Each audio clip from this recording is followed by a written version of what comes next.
Welcome all of you to our channel physics tech by ITM.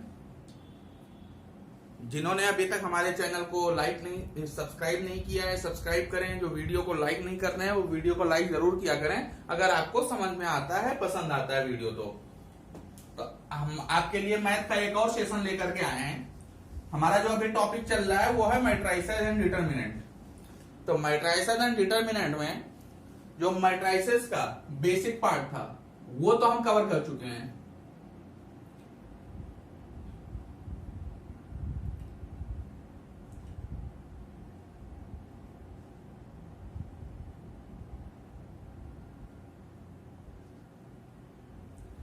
हमारा ये topic चल रहा है, इसका आज होगा 5वां लेक्चर। तो पिछले 4 लेक्चर में मैट्रिसेस का, मैट्रिक्स के जो भी बेसिक होते हैं, जैसे मैट्रिक्स की डिफिनीशन क्या है, उसके टाइप्स क्या हैं, उसके कौन कौन से और फॉर्म हो सकते हैं, उसमें ऑपरेशन क्या क्या हो सकता है, ये सब हमने पढ़ लिया है। यहां तक कि उसका ट्रांसपोज और ट्रेस क्या होता है ये भी हम पढ़ चुके हैं। तो अब हम मूव करते हैं डिटर्मिनेंट में।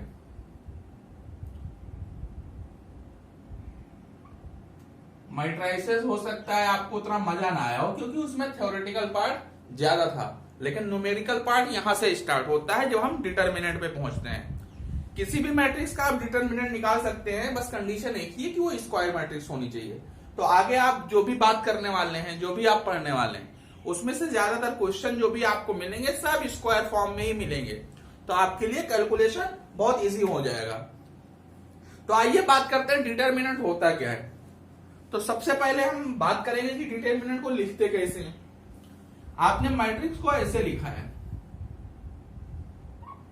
लेकिन डिटर्मिनेंट में ये जो घुमाते हैं ना थोड़ा सा, ये अड़ जाएगा। समझ लीजिए मॉड लगा रहे हैं, तो डिटर्मिनेंट को ऐसे लिखेंगे। मॉड समझ लीजिए, मॉड ये होता है, हम उसका मॉडुलस निकालते हैं, तो वही होता है हमारा डिटर्मिनेंट। तो आइए डिफिनीशन की बात करते हैं। अगर डिटर्मिनेंट कोई पूछे आपसे तो क्या बताएंगे, होता क्या है ये? तो हम उनको बताएंगे कि ये एक नंबर होता है। जैसे मैट्रिक्स क्या होती है, मतलब किन्हीं बहुत सारे नंबर्स को आप रो बाई कॉलम के फॉर्म में लिख दें तो मैट्रिक्स हो जाती है। मतलब अगर m क्रॉस n के फॉर्म में किसी भी कई सारे नंबर्स हो, उनको आप इस तरह से प्लेस कर दें तो उसको क्या बोलते हैं, मैट्रिक्स बोलते हैं। और लेकिन डिटर्मिनेंट क्या होता है, उनका मॉडुलस। तो अब हम ये जो आप इतना बड़ा लिख के रखते थे पता नहीं कितने सारे वैल्यू, उनका एक रिजल्टेंट वैल्यू निकालने वाले हैं, वही होता है हमारा डिटर्मिनेंट। तो डिटर्मिनेंट की डिफिनेशन में क्या लिखेंगे, इट इज ए नंबर। क्या है ये, एक नंबर है। डिटर्मिनेंट क्या होता है, एक नंबर है। और कंडीशन क्या है इसकी,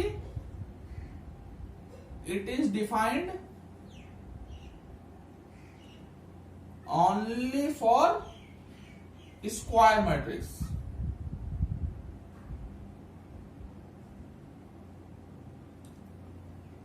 और डिनोट कैसे करते हैं, अगर मान लो आपका मैट्रिक्स ए है तो उसके डिटर्मिनेंट को आप मॉड ए लिखेंगे, मतलब आप उसका मॉडुलस निकालना है, रिजल्टेंट वैल्यू निकालना है।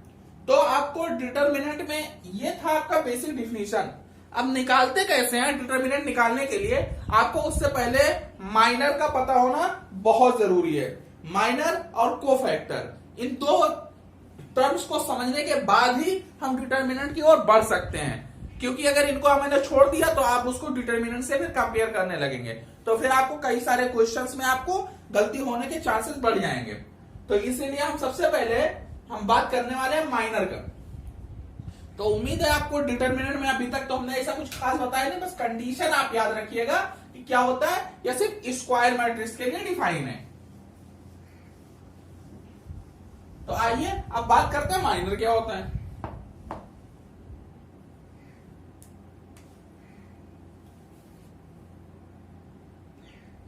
एक काम करते हैं, माइनर और कोफैक्टर को साथ साथ पढ़ते हैं।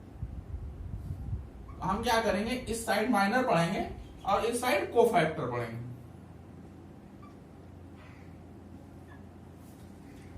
अब देखो माइनर निकालते कैसे।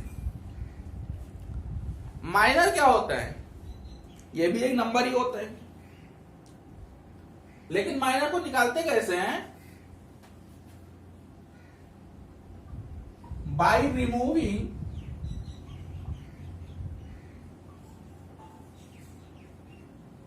ith row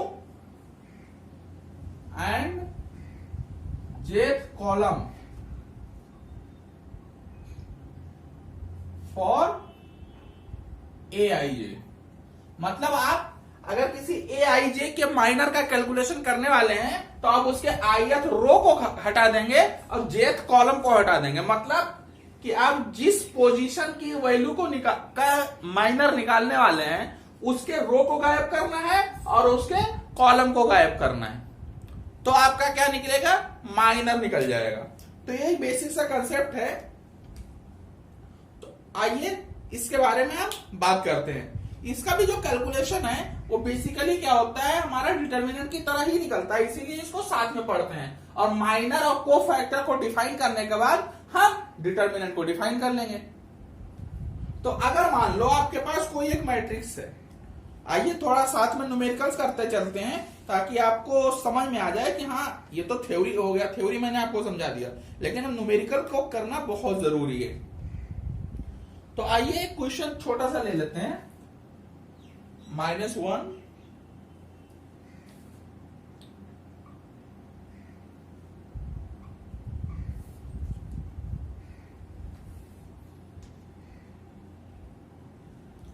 ये आपका क्या है, एक मैट्रिक्स है।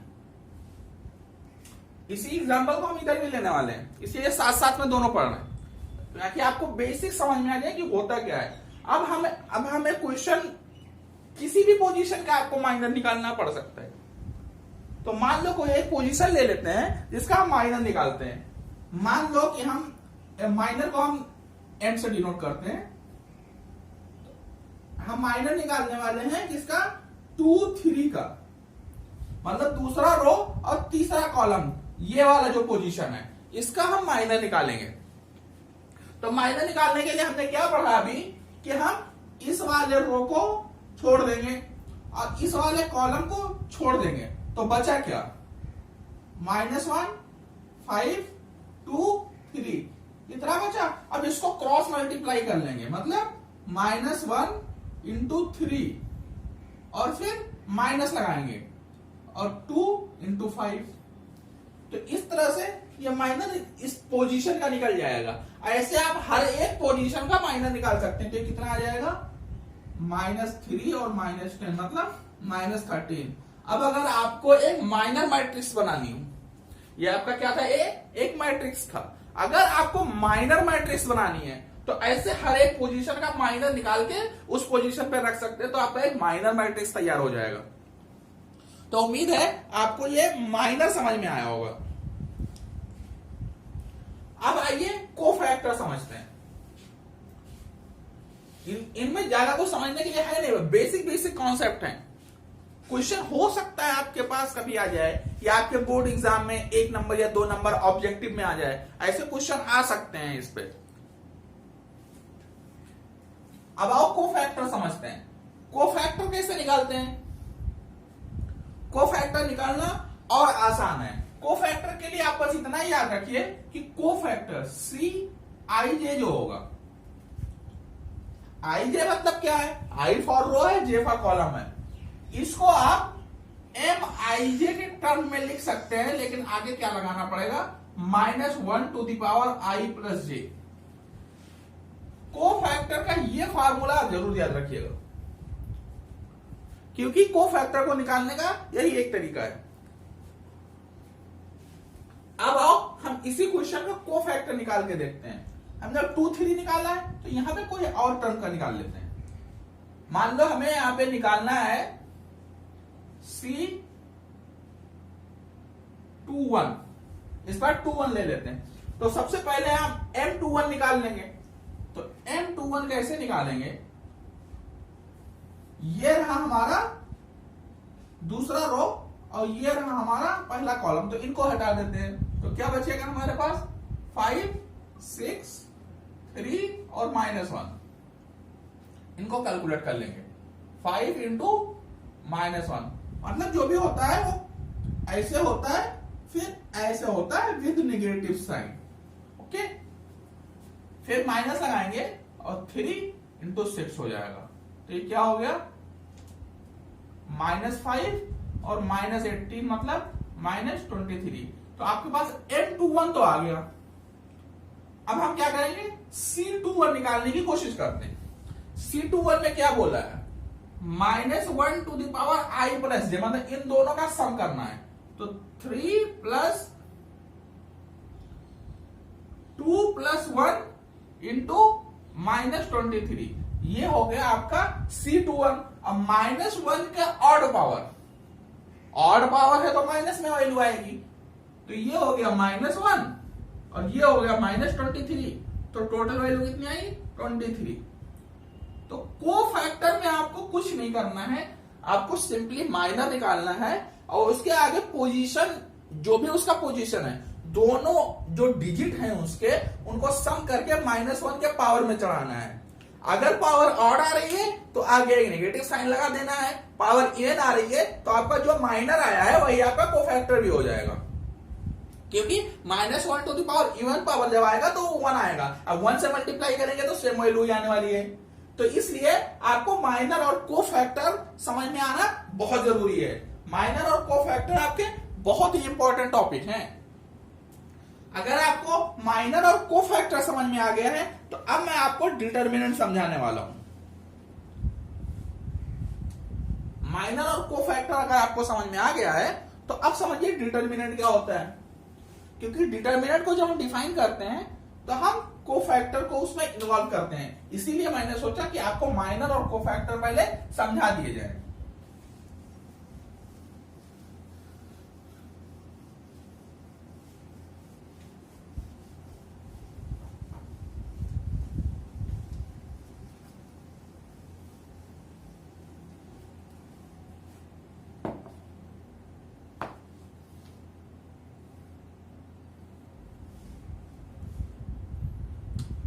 आज इसका कैलकुलेशन देखते हैं कैसे होता है।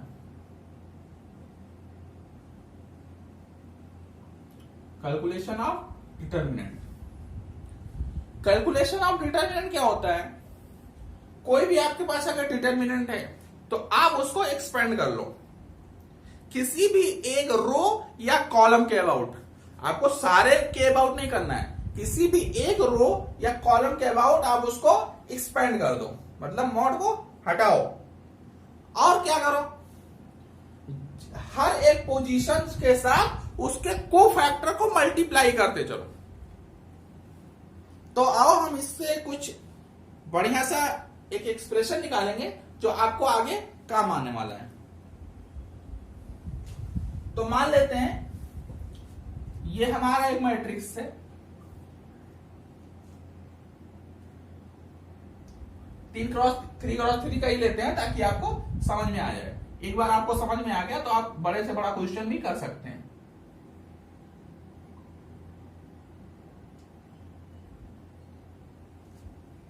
ये है आपका मैट्रिक्स, हमें निकालना क्या है, इसका डिटर्मिनेंट। तो हम सबसे पहले इसको डिटर्मिनेंट के फॉर्म में लिखते हैं। डिटर्मिनेंट को ऐसे मॉड से लिखते हैं, इधर भी मैट्रिक्स का साइन हट के मॉड आ जाएगा। A11, A12, A13 ये सब इसके पोजीशन है, यहां पे कोई भी वैल्यू हो सकती है। ये मैंने आपको मैट्रिक्स में ऑलरेडी समझा चुका हूं।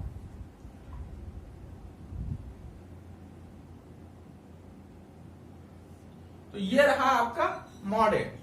अब इसको निकालना अगर है तो मैंने क्या कहा, किसी भी एक रो या कॉलम के अबाउट इसको एक्सपेंड करो, लेकिन उस पोजीशन के साथ में उसके कोफैक्टर को मल्टीप्लाई करते चलो। एक्सपेंड ऐसे ही करना है, मतलब मान लो कि हम इसके अबाउट एक्सपेंड करने जा रहे हैं, इस रो के अबाउट, तो क्या करेंगे, तो हमारा जो मॉड ए का जो वैल्यू आएगा वो क्या होगा, A11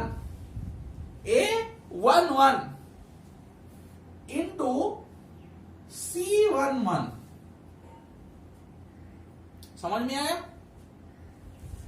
C11 जो पोजीशन होगा उसके कोफैक्टर से मल्टीप्लाई करते चलो और सम करते रहो। A12 C12 A13C13, ये जो आपका निकल करके जो वैल्यू आएगी वही आपका डिटर्मिनेंट होगा। अब C12 अगर आपको निकालने में मतलब माइनस प्लस में अगर आपको कंफ्यूजन हो रहा है तो इसको माइनर के टर्म में लिख लेते हैं। अब माइनर के टर्म में कैसे लिखेंगे, उसका भी आसान तरीका है। अब C11, 1 और 1 कितना हुआ 2, एक और एक 2, 1 1 2, तो -1 का पावर जब 2 होगा, 2 मतलब इवन पावर, तो वैल्यू प्लस हो जाएगी। तो ऐसे याद रखिए A11 M11, क्योंकि प्लस आ गया है तो प्लस का मतलब कोई फर्क नहीं पड़ा। इसको देखिए A12 और M12, अब 1 और 2 ऐड करेंगे तो कितना आएगा 3 क्या है ऑड पावर, तो ये माइनस साइन में ओपन होगा, तो यहां पे माइनस लगा देते हैं। फिर इसको देखिए A13 और C13, 1 और 3 को ऐड किया कितना आया 4 क्या है इवन पावर, तो इवन पावर है तो यहां पे प्लस होगा। तो आप इन दोनों में से कोई भी एक्सप्रेशन याद रखें और आप सिंपली किसी भी मैट्रिक्स का डिटर्मिनेंट निकाल सकते हैं। तो उम्मीद है आपको इतना समझ में आ गया होगा कि डिटर्मिनेंट निकालते कैसे हैं। मतलब किसी भी एक रो या कॉलम को पकड़ लो और हर एक पोजीशन के साथ में उसके कोफैक्टर को मल्टीप्लाई करके ऐड कर दो सबको, तो आपका डिटर्मिनेंट आ जाएगा। तो आइए एक छोटा सा डिटर्मिनेंट निकाल के चेक करते हैं। मैट्रिक्स आपकी कुछ भी हो सकती है एग्जाम में, मैं तो बस एक एग्जाम्पल लेकर के आपको समझाने की कोशिश कर रहा हूं। इतना आपको समझ में आ गया होगा तो यहां यही नीचे ही एक मैट्रिक्स लिख लेते हैं और उसको डिटर्मिनेंट फॉर्म में लिखते हैं। अब 2 बार वैल्यू लिखने का कोई मतलब नहीं है, जो मैट्रिक्स हमें दिया हुआ है उसको मैं ऑलरेडी डिटर्मिनेंट के फॉर्म में लिख रहा हूं। 1 3 6 2 5 7, ये एक रैंडम नंबर ले रहा हूं। अगर आप किसी बुक में खोजेंगे तो हो सकता है आपको ना मिले, बस एक रैंडम नंबर ले रहा हूं आपको कॉन्सेप्ट समझाने के लिए। ये मान लो आपको एक डिटर्मिनेंट दिया हुआ, अगर इसको थोड़ा सा घुमा देते तो ये मैट्रिक्स के फॉर्म में होता। तो इसका आपको डिटर्मिनेंट निकालना है, तो क्या करेंगे, हम पहले रो के अबाउट एक्सपेंड करने जा रहे हैं। वैसे तो आप किसी भी रो या कॉलम के अबाउट एक्सपेंड कर सकते हैं, लेकिन हम इसके अबाउट करने जा रहे हैं। तो हमारे पास क्या है A11 मतलब पहला वाला वैल्यू, और उसके बाद हमारा आएगा M11 में हमारी ये मैट्रिक्स आ जाएगी 5 7 6 8। फिर अगला पोजीशन क्या होगा A12, तो 1 2 जो आएगा वो ऑड है, तो हम माइनस ऑलरेडी लगा देते हैं पहले ही, क्योंकि कोफैक्टर में आगे हमारे माइनस साइन आएगा, तो यहां पे माइनस पहले ही लगा लेते हैं ताकि आपको कैलकुलेशन में इजी हो जाए। तो अब ये रो छोड़ना है, ये रो और ये कॉलम छोड़ना है, तो बचेगा क्या 2 7 4 8। फिर प्लस, फिर आगे क्या आएगा, अब इस पे पहुंच गए, इस पे पहुंच गए तो 6 लिख रहे हैं, उसका ये वाला कॉलम इस बार छोड़ना है, तो बचा क्या 2 5 4 6। अब इसको ओपन कर लेते हैं, ये 1 है तो 1 आगे लिखने का कोई मतलब नहीं, और जो मल्टीप्लाई करने का टेक्निक मैंने आपको माइनर निकालते टाइम बताया था वैसे ही निकाल लेते हैं।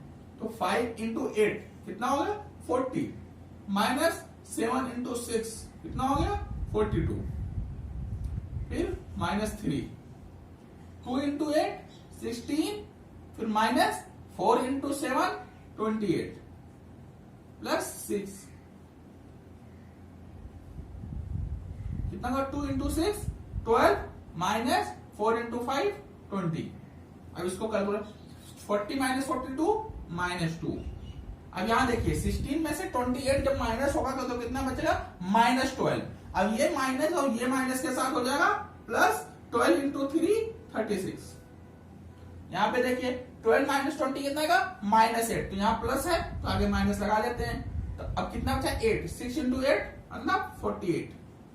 अब 48 और 2 जब ऐड होगा, दोनों माइनस में है, तो ये कितना हो जाएगा -50। तो 36 में से जब 50 माइनस होगा तो कितना बचेगा -14। तो ये रहा आपके इस मैट्रिक्स का डिटर्मिनेंट। तो डिटर्मिनेंट इसी तरह से आप फाउंड करेंगे, कहीं भी इसको कैलकुलेट करना हो आप ऐसे ही इन्हीं स्टेप्स को फॉलो करते जाएंगे और निकाल लेंगे। तो ये रहा आपका मैट्रिसेस एंड डिटर्मिनेंट्स में। आज हम जो डिटर्मिनेंट का पार्ट पढ़ रहे हैं उसमें मैंने आपको डिटर्मिनेंट कैलकुलेट करना सिखाया है। अब मैंने आपको मैट्रिक्स में बताया था कि अगर आपको कोई स्केलर क्वांटिटीज में मल्टीप्लाई करनी हो तो मैट्रिक्स के हर एक टर्म में मल्टीप्लाई हो जाती, लेकिन डिटर्मिनेंट में ऐसा नहीं होता है। जैसे मान लो अगर यहां पे आपको 3 मल्टीप्लाई करना था, ये मैट्रिक्स है, तो यहां पर भी 3 हो जाएगा, यहां पर भी 3 होगा, यहां भी 3, यहां भी 3, मतलब हर एक के साथ में आपका 3 मल्टीप्लाई होगा। लेकिन अगर आप डिटर्मिनेंट में 3 मल्टीप्लाई करते हैं तो किसी भी एक रो या कॉलम में ही होगा। ये मैट्रिक्स की प्रॉपर्टी। मैं प्रॉपर्टी आपको ऐसे बता रहा हूं ताकि आप उसको एक ही बार में समझ लें, क्योंकि फालतू में लिखेंगे उसको याद करेंगे तो मैथ में याद करने के लिए फॉर्मूले ही होने चाहिए बस। अगर आप सब कुछ याद करने बैठे तो बहुत प्रॉब्लम हो जाएगी। तो अगर आपको डिटर्मिनेंट में कोई भी नंबर मल्टीप्लाई करना है तो किसी भी एक रो या कॉलम में ही मल्टीप्लाई होगा। मान लो ये 3 हम दूसरे कॉलम में मल्टीप्लाई कर देते हैं तो ये 3 ये इसके बराबर हो गया। तो ये प्रॉपर्टी आपको याद रखनी है, ये कई जगह आपको काम में आएगी। अब जब हम मल्टीप्लाई कर रहे हैं तो एक ही कॉलम में जा रहा है या एक ही रो में जा रहा है, तो अगर हम कुछ कॉमन भी निकालेंगे तो एक ही रो या कॉलम में से निकलेगा। अब यहां से हम चाहें तो ये वाला 3 निकाल के बाहर कर सकते हैं। तो ये प्रॉपर्टी आपको याद होनी चाहिए। मैट्रिक्स और डिटर्मिनेंट में बस इतना ही थोड़ा सा फर्क है कि अगर हम मैट्रिक्स में से कुछ कॉलम निकालेंगे तो हर एक एलिमेंट से बाहर निकलेगा, लेकिन अगर आप डिटर्मिनेंट में से निकालते हैं तो किसी भी एक रो या कॉलम में से बाहर निकलेगा।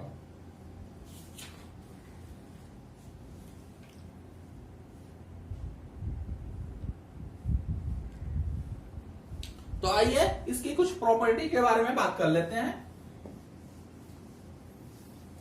ये तो एक बेसिक सा फंडा हो गया जो आपको समझ में आना चाहिए, कि पता होना चाहिए, उसमें समझना क्या है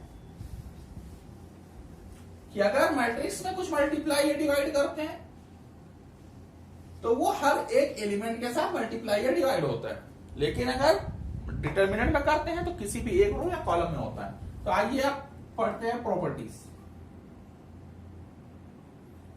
कुछ एक प्रॉपर्टीज हैं जो आपको पता होना चाहिए। वैसे ये चीज मैं आपको प्रॉपर्टी में भी बता ही दूंगा।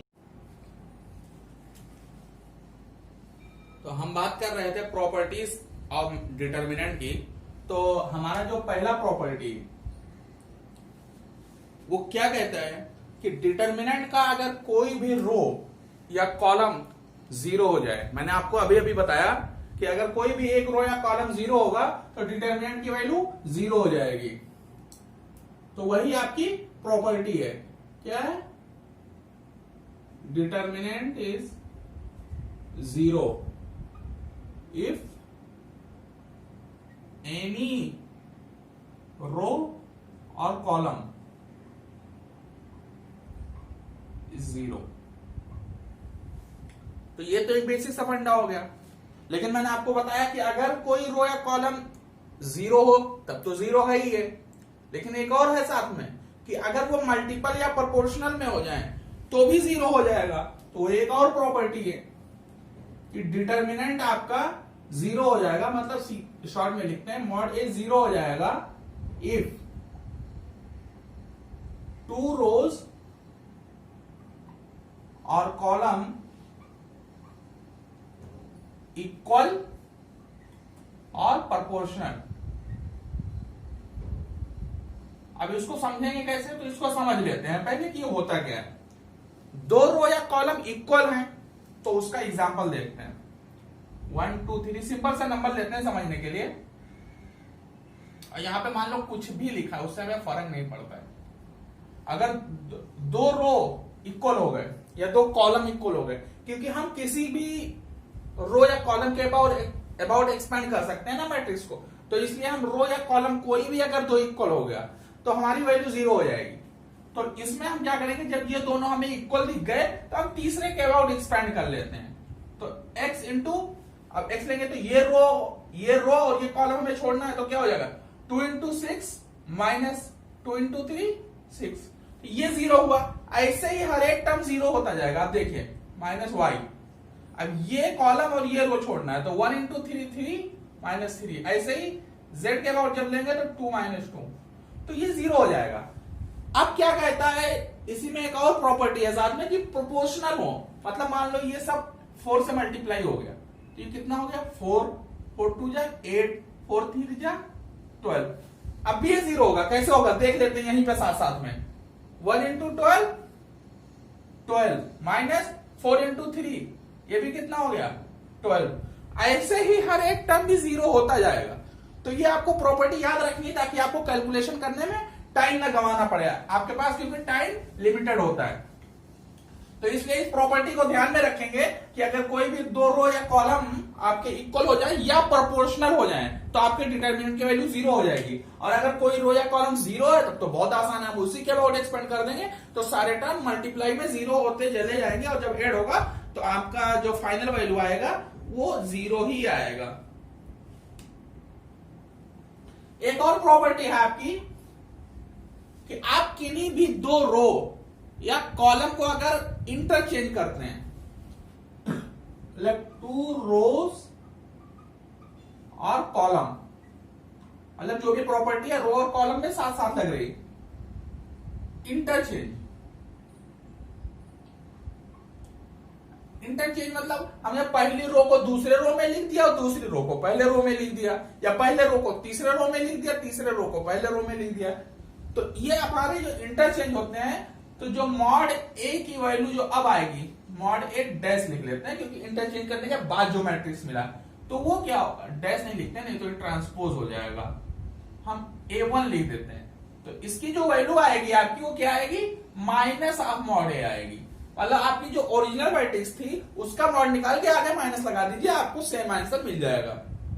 तो ये जो बेसिक बेसिक प्रॉपर्टीज हैं ये आप अगर ध्यान में रखेंगे तो आपका काफी टाइम बच सकता है।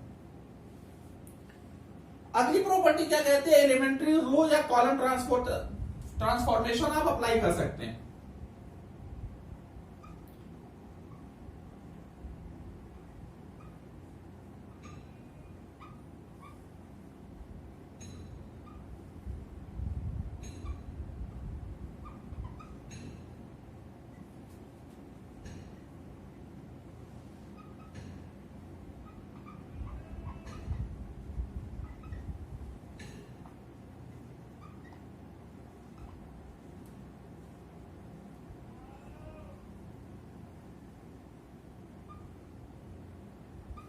एलिमेंट्री रो या कॉलम ट्रांसफॉर्मेशन अगर आप अप्लाई करते हैं तो आपके डिटर्मिनेंट पे कोई फर्क नहीं पड़ता, उसकी वैल्यू हमेशा सेम आने वाली है। अब ये होते क्या, इनको समझ लेते हैं। जैसे मान लो आपको एक मैट्रिक्स दिया हुआ है 1 2 3 3 6 4, मान लो कुछ भी है 7 8 9 एज एग्जाम्पल। अब इसमें आप क्या कर सकते हैं, आप R2 की जगह पे R2 माइनस R1 लिख सकते हैं, कोई फर्क नहीं पड़ेगा। ये प्रॉपर्टी हमारी कह रही है कि इसके बाद भी जो आपका डिटर्मिनेंट निकल के आएगा, मैट्रिक्स नहीं डिटर्मिनेंट, हम डिटर्मिनेंट की प्रॉपर्टी पढ़ रहे हैं, तो भी आपका जो डिटर्मिनेंट निकल के आएगा साथ साथ में चलिए R3 पे भी अप्लाई कर लेते हैं, R3 tense to R3 minus R1। अब इसके आगे आप कोई नंबर भी मल्टीप्लाई करके कर सकते हैं, मतलब R2 equal to 2R2 minus R1, या R2 equal to R2 minus 3R1, या R2 equal to 2R2 minus 3R1। आप कुछ भी अप्लाई कर लीजिए, इसको एलिमेंट्री ट्रांसफॉर्मेशन बोलते हैं। ये हम रो में कर रहे हैं, ऐसे आप कॉलम में भी कर सकते हैं। C2 tends to C2 minus C1, C3 tends to C3 minus C1। इसमें भी आप कुछ भी मल्टीप्लाई डिवाइड करके कुछ भी यहां पे अप्लाई कर लीजिए, लेकिन आपके ये जो अभी अगर इसका डिटरमिनेंट निकालेंगे तब जो आपको डिटरमिनेंट की वैल्यू मिलेगी, इस अप्लाई करने के बाद भी अगर आप निकालेंगे तो भी आपको वही वैल्यू मिलने वाली है। तो ये जो हमारे एलिमेंट्री ट्रांसफॉर्मेशन है, इससे हमारे डिटर्मिनेंट में कोई फर्क नहीं पड़ता, और इसी चीज को हम अप्लाई करके बहुत सारे न्यूमेरिकल सॉल्व करने वाले हैं। ये बहुत ही इंपॉर्टेंट प्रॉपर्टी है। अब कुछ और बेसिक सी प्रॉपर्टीज हैं, उनको ध्यान में रखेंगे कि अगर आपका a इंटू बी करके अगर आप मॉड निकालना है, मॉड मतलब डिटर्मिनेंट निकालना है, मैट्रिक्स ए दिया था आपको, मैट्रिक्स बी दिया था, इन दोनों को आपने मल्टीप्लाई किया और उनका डिटर्मिनेंट निकाला, तो मैट्रिक्स को मल्टीप्लाई करना तो बहुत भारी काम है। अगर 3 क्रॉस 3 का मैट्रिक्स दिया तो काफी लंबा चलने वाला है। तो इसके लिए एक बेसिक से प्रॉपर्टी है, उसको आप अप्लाई करिए और आपको जल्दी आंसर मिल जाएगा। आप ए का डिटर्मिनेंट निकालिए और बी का डिटर्मिनेंट निकाल के आप डिटर्मिनेंट को मल्टीप्लाई कर दिए। अब ये क्या होगा, एक नंबर आएगा, ये एक नंबर आएगा। अब नंबर्स को मल्टीप्लाई करना तो आपको आता ही है, तो एक एक का डिटर्मिनेंट निकालेंगे, आपका जल्दी सॉल्व हो जाएगा, क्योंकि ए इंटू बी करना मैट्रिक्स का बहुत लंबा प्रोसेस है। एक और प्रॉपर्टी वो क्या कहती है कि अगर आपको कोई मैट्रिक्स ए दिया हुआ है और उसका ट्रांसपोज का अगर आपको डिटर्मिनेंट निकालना है, तो आप एक काम करिए कि उसी मैट्रिक्स का डिटर्मिनेंट निकाल दीजिए, उसी के बराबर होगा। ये बहुत ही बेसिक सी प्रॉपर्टी है। अब आप ही देखिए, अगर मान लो इस मैट्रिक्स का हमें ट्रांसपोज करके फिर डिटर्मिनेंट निकालना, तो हम इसमें क्या करेंगे, इसको हम चेंज कर लेंगे। ये हो गया हमारा इसका ट्रांसपोज। अब आप देखिए, हम मान लीजिए पहले इसका डिटर्मिनेंट निकालने के लिए रो 1 के अबाउट एक्सपेंड करके डिटर्मिनेंट निकाल रहे थे। अब हम कॉलम 1 को एक्सपेंड करके डिटर्मिनेंट निकालना है। क्या फर्क पड़ता है, डिटर्मिनेंट तो आप किसी भी रो या कॉलम के अबाउट निकाल सकते हैं। तो इससे यह फर्क पता चलता है कि अगर हमारा ट्रांसपोज का डिटर्मिनेंट निकालना है, तो हम ट्रांसपोज निकाले बिना उसी मैट्रिक्स का डिटर्मिनेंट निकाल दें, दोनों वैल्यू सेम आएगी। और एक और बेसिक सी प्रॉपर्टी है कि कोई आपका मैट्रिक्स ए था और उसमें आपने एक नंबर को मल्टीप्लाई कर दिया और फिर उसका डिटर्मिनेंट निकालना है, तो इसकी वैल्यू क्या होगी। अब मैट्रिक्स को मैं पहले मल्टीप्लाई करेंगे, फिर डिटर्मिनेंट निकालेंगे। अब मैट्रिक्स में जब कोई नंबर मल्टीप्लाई होता है तो हर एक टर्म के साथ में मल्टीप्लाई होता है, लेकिन डिटर्मिनेंट में क्या होता है, अगर कोई नंबर मल्टीप्लाई या डिवाइड होता है तो वो किसी भी एक रो या कॉलम में मल्टीप्लाई या डिवाइड होता है। तो क्या होगा, हम ए के डिटर्मिनेंट के साथ में इसको कैसे रिलेट करेंगे, तो इसको ये रिलेट करेंगे कि जितने भी जो भी उसका ऑर्डर है मैट्रिक्स का, उसका पावर n बाहर आएगा। मतलब मान लो एक मैट्रिक्स थी हमारे पास, मान लो ये हमारी मैट्रिक्स है, इसमें हमने 3 से मल्टीप्लाई किया, तो 3 सबके साथ आया, मतलब हर रो में आया या हर कॉलम में आया, दोनों तरफ से आप इसको देख सकते हैं। तो जब आप इसको बाहर निकालेंगे तो मान लीजिए इस रो के साथ एक बार बाहर आएगा, इस कॉलम के अबाउट एक बार बाहर आया, इसके बाहर आया, फिर इसके बाहर आया, तो ये मैट्रिक्स कैसी थी, 3 क्रॉस 3।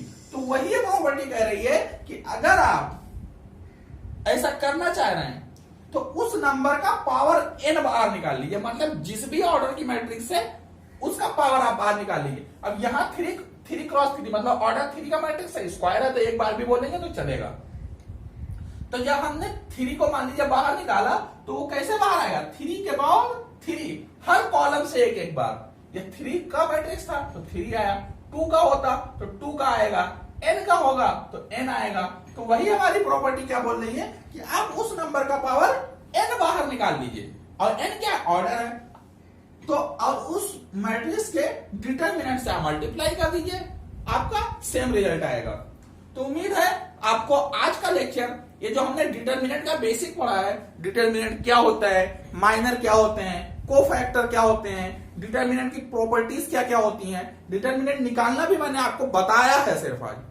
अगले लेक्चर में हम क्या करेंगे, इन सब टॉपिक्स के ऊपर अच्छे अच्छे न्यूमेरिकल्स करने वाले हैं।